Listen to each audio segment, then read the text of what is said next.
اب نامہ اعمال کے جو آخری لمحات ہیں وہ کون سے ہیں؟ وہ عصر سے مغرب سے پہلے والے، تو اس میں تلاوت کر لیں، سورہ یاسین پڑھ لیں، استغفار پڑھ لیں، درود پاک کثرت سے پڑھ لیں، وہ وقت عبادت میں گزارے تو آخری لمحات بھی عبادت میں ہو جائیں گے۔ پھر مغرب کے بعد فوراً کیا کرنا ہے؟ مغرب پڑھ لی، اب 2 رکعت نفل پہلے پڑھنی ہے کہ یا اللہ ان نوافل کی برکت سے مجھے ہر قسم کی بیماری اور آفتوں سے محفوظ فرما، اور اس کے بعد یاسین شریف پڑھ لے۔ پھر 2 رکعت پڑھے کہ یا اللہ درازی عمر بالخیر عطا فرما، زندگی طویل زندگی خیر اور عافیت کے ساتھ مانگنا بھی کوئی حرج نہیں ہے، کیونکہ طویل زندگی ہوگی تو نیکیاں بھی زیادہ ہوں گی انشاءاللہ۔ پھر یاسین شریف پڑھے، پھر آخری 2 رکعت نفل، یا اللہ اپنے در کے سوا کسی کا محتاج نہ کیجیے، اللہ کرے ساری زندگی دینے والے بنے، مانگنا کی کبھی نوبت ہی نہ آئے، یہ نوافل اس نیت سے پڑھیں، اور پھر یاسین شریف پڑھیں۔ اچھا، ایک عجیب سا فینومنا ہے، ایک عجیب سی مسکنسیپشن پھیلائی جا رہی ہے کہ جناب یہ کدھر لکھا ہے اور یہ کیا ضرورت ہے کرنے کی؟ مجھے بتائیں بھائی، ہم کرتے کیا ہیں اس میں؟ اللہ کی عبادت کرتے ہیں، نفل پڑھتے ہیں، کیا نفل کسی بھی وقت پڑھنا منع ہے؟ ہم قرآن پڑھتے ہیں، کیا کبھی بھی پڑھنا منع ہے؟ اگر بزرگوں نے فرمایا اور ہم عمل کرتے ہیں، کیونکہ یہ رات عبادت کی ہے، یہ رات مغفرت کی ہے، تو حدیث پاک میں ہے نا، تو اگر کوئی عبادت کی رات، مغفرت کی رات نوافل پڑھتا ہے، یاسین شریف پڑھتا ہے،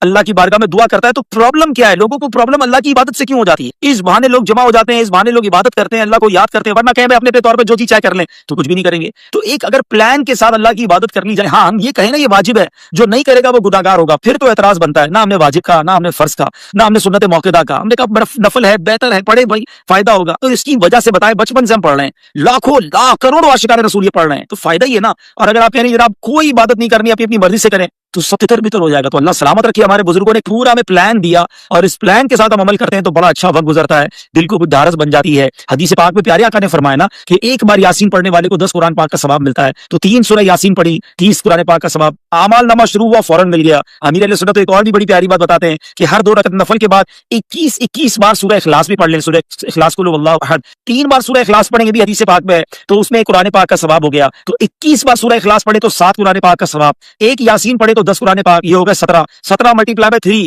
51 قرآن پاک پڑھنے کا ثواب مغرب اور عشاء کے درمیان ہی مل گیا۔ تو پھر تو ہمیں پرابلم کی ہے؟ اور یہ حدیث پاک میں نبی پاک نے یہ تو نہیں فرمایا کہ بھائی سورہ یاسین کا 10 قرآن کا ثواب ہے، شب برات کو نہیں ہے، تین بار سورہ اخلاص پڑھنے پر پورے قرآن کا ثواب ہے، مگر شب برات کو نہیں ہے، ایسا تو نہیں ہے۔ تو پھر کیوں لوگوں کو کنفیوز کرتے ہیں بھائی؟ پڑھنے دیں، لوگ عبادت کر رہے ہیں۔ تو بہرحال آ جائیں واپس اپنے پوائنٹ کی طرف کہ عبادت کریں، دل کھول کر کریں۔ اس کے بعد آپ کیا کریں؟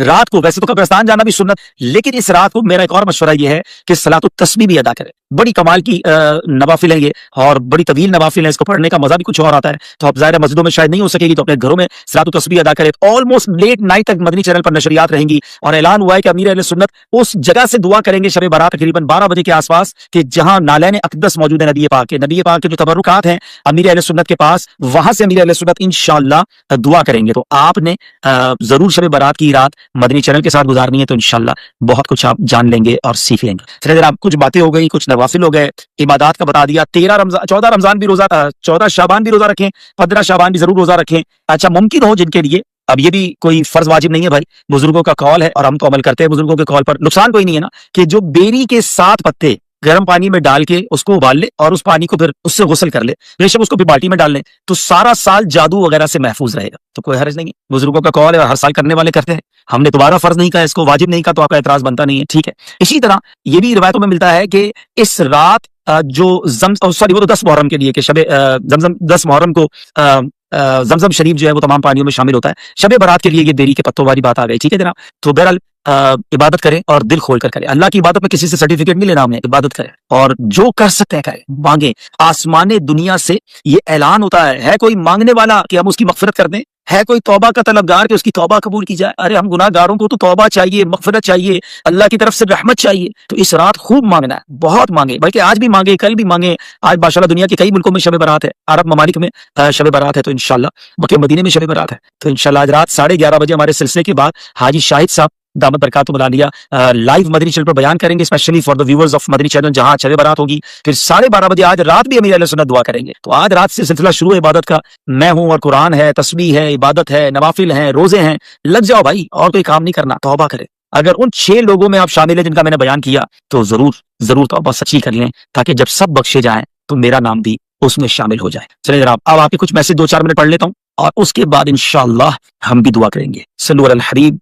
جناب 14 شعبان کی رات یعنی 8 اپریل، ارشد اویسی صاحب دیکھیں، ہمارے یہاں پاکستان میں 14 شعبان کل ہے، یعنی بدھ اور جمعرات کی درمیانی رات، عرب ممالک میں آج بڑی رات ہے، ٹھیک ہے. ہاں یہ غسل جو ہے عامر شداد بھائی مغرب کے بعد سے لے کر فجر تک کبھی بھی آپ بیری کے پتوں کے ساتھ غسل کر سکتے ہیں. ہاں مشکات آج نہیں ہے، مشکات بھی آج اپنی خالہ کے گھر کل چلی گئی ہیں، مشل بھی نہیں ہے، آج ہم اکیلے ہیں اور بہت زیادہ دونوں کو مس کر رہے ہیں. جی 12:30 بجے عمر بھائی پاکستانی ٹائم کے مطابق آج رات 12:30 بجے ابھی اہل سنت آج بھی دعا کریں گے اور کل بھی کریں گے انشاءاللہ.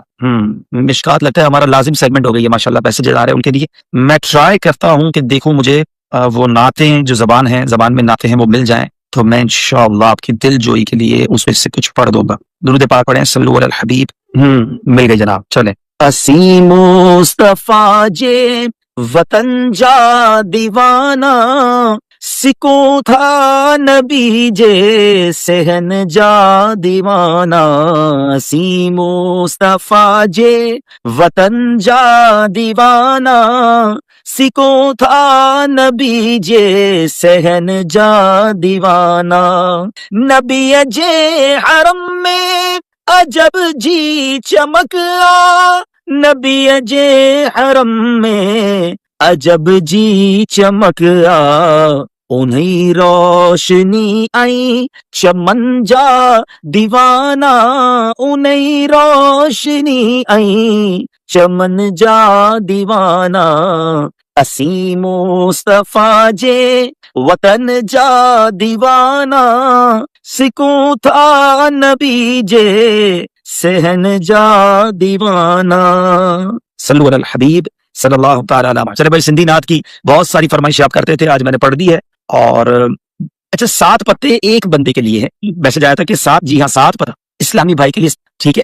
ایک اسلامی بھائی کے 7 پتے ہیں، جتنے گھر کے افراد اتنے پتے ہیں، لیکن یہ پتے بھی کسی سے پوچھ کے توڑ رہے ہیں. پتہ چلا کسی کے گھر میں بیری کا درخت لگا پتے توڑ کے آ رہے ہیں، تو اجازت لے کے ایک اچھے کام کے لیے حقوق العباد تلف نہ کر لینا بھائی. آج رات بڑی جو ہے نا کروشل بھی ہے، کروشل ان سینس سینسٹیو ہے کہ آج رات فیصلے ہوں گے. اللہ تبارک و تعالی فرشتوں کو جو کام ہے وہ سونپے جاتے ہیں کہ اگلے سال کون کون دنیا سے جائیں گے، کون کون پیدا ہوں گے، کون کون حج کرے گا. آج تو مانگنا ہے نا کہ یا اللہ اس سال حج بھی لکھ دے، اس سال ہمیں سلامتی والی زندگی دینا، رزق میں اضافہ عطا کر دے.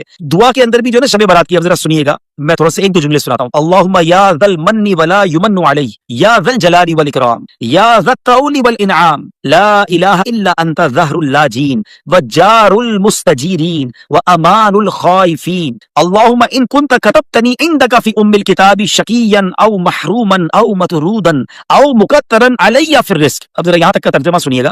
اے اللہ، اے احسان کرنے والے کہ جس پر احسان نہیں کیا جاتا، اے بڑی شان و شوکت والے، اے فضل و انعام والے، تیرے سوا کوئی معبود نہیں، تو پریشان حالوں کا مددگار، پناہ مانگنے والوں کو پناہ اور خوفزدہ کو امان دینے والا ہے. ہم سب کو امان چاہیے نا، ڈرے ہوئے نا، اللہ سے مانگو نا، اے خوفزدہ کو امان دینے والے. پھر فرمایا اب یہ جو ام الکتاب کی بات ہے نا، کتنی گہری بات ہے کہ اے اللہ اگر تو نے اپنے یہاں ام الکتاب یعنی لوح محفوظ میں مجھے شقی یعنی بدبخت، محروم، دھتکارا ہوا اور رزق میں تنگی دیا ہوا لکھ چکا ہے، تو اللہ اگر تو نے لکھ دیا ہے تو اب آگے کیا فرمایا، آگے کیا عرض ہے ذرا سنیے گا. میں دوبارہ یہاں سے پڑھوں گا تاکہ آپ کو اب ترجمے کے ساتھ جب آپ سنیں گے نا تو ایمان تازہ ہوگا.